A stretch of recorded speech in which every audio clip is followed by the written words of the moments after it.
Frantz Fanon n'a vécu que 36 ans. Mais en si peu de temps, il a fait entendre les voix étouffées par les injustices.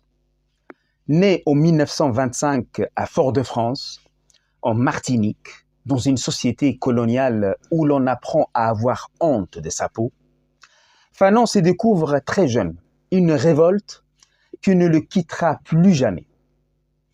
À 18 ans, il s'engage dans l'armée française pour combattre le nazisme. Il y découvre un autre ennemi, le racisme, ordinaire, humiliant, systémique, venu de ceux qu'il croyait être du bon côté de l'histoire. Après la guerre, Fanon devient psychiatre. Il soigne les blessures de l'esprit, mais il comprend vite que certaines blessures sont politiques, que l'oppression coloniale fracture l'âme autant que le corps. Il travaille en Algérie, au cœur d'un pays colonisé en révolte. Là, il écoute, il observe. Il comprend que la colonisation n'est pas seulement une domination militaire, mais une entreprise d'humiliation. Et alors, il écrit en 1952 « Peau noire, masque blanc ». Un cri, un miroir, un choc. Il y décortique les mécanismes psychologiques de l'aliénation coloniale, du mépris de soi, de l'imitation de colons pour tenter d'exister.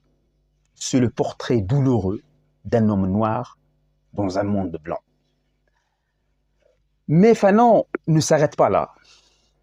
Il choisit son camp, celui des opprimés.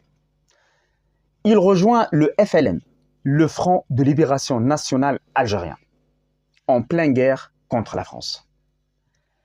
Il soigne les résistants, mais aussi les soldats français blessés. Il ne confond jamais l'humain et le système.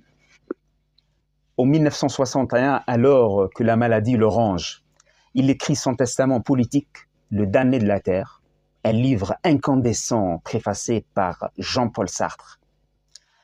Un appel à la libération totale, physique, psychique et culturelle.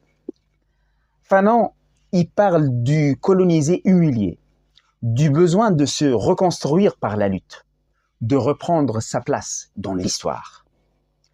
Quelques mois plus tard, il meurt aux États-Unis d'une leucémie. Il avait 36 ans. Mais ces mots, eux, sont restés. Il traverse les époques,